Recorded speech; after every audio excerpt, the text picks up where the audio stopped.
happens is radiation actually causes everything across the scale. Everything. The human body, building materials like concrete or steel, it breaks down.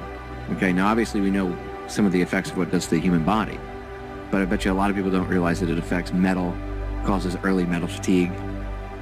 It can affect concrete, other building materials. So she told me about this, and at first I was like, come on, because, you could have planes falling out of the sky, you could have Ferris wheels breaking, you could have like construction sites collapsing and things like that.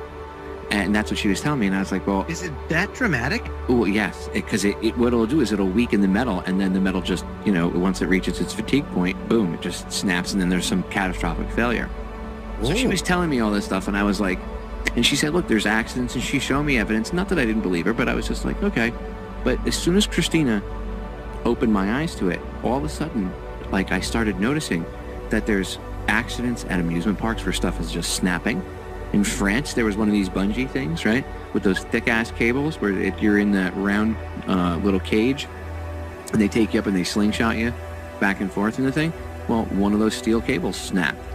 Dude, what a ride, huh? Right. Well, it looked crazy. And a lot of this stuff is starting to happen, so I'm paying attention. There's Ferris wheels breaking. And it doesn't have to affect the entire structure at once. It only has to, you only need one small thing to break to have a catastrophic failure. So usually it's like a 50-cent part that breaks and kills, 150 people. I was going to say, normally it's some of those shady friggin' carnivals, those roving carnivals. Well, okay, now that's a perfect example. Picture one of those roving carnivals, right? And picture that they already don't take care of their crap.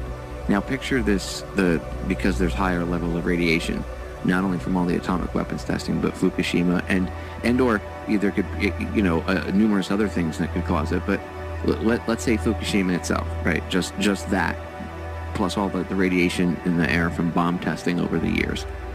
That could, the effect that has on metal, it's aging it much faster. I mean, when you understand this and then you start to go look at our infrastructure, you're like, wow.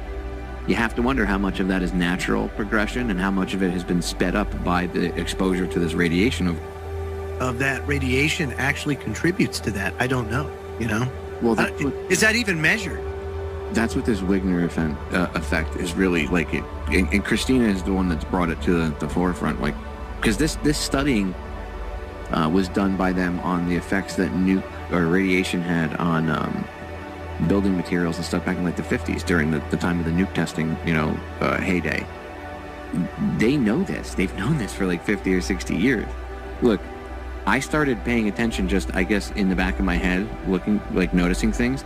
And just since she told me about it, I've noticed plane crashes, helicopter crashes. I mean, dude, Coast Guard choppers going down, Marine Corps Ospreys, which, okay, they crash because they're known to kill Marines, but still. Yeah, I was going to say, yeah. Yeah, I know, but still, one of those went down. Small planes are crashing, big planes are crashing. There was a stunt plane the other day that was doing a stunt, and the tail ripped off, and the guy in the middle of the guy doing the stunt, and it crashed, and he was killed. Wow. Death at an air show, I think in New York or something. There was a crash at an air show in the UK.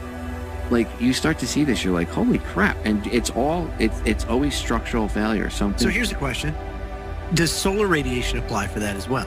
If it's high levels, I believe it could. Because think about what just the sun does to material. Say like plastic.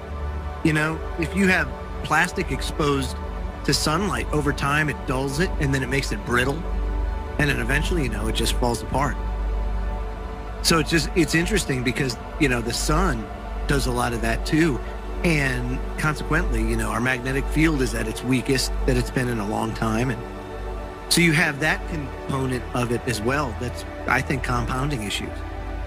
Well, even if it's not the only one, it's like force multipliers. No, that's what I'm saying. We're being bombarded. It's amazing. Dude, it's ridiculous. And then not only does it affect like building materials, but then radiation, they also know that radiation affects the mental stability of people. It literally can like cause no impulse control, things like that. And where are they located? All over this is the part. This is the scary part. It's all over the world. Not only is it here in the United States, I mean, it's all over the United States, but you also have it all over the world.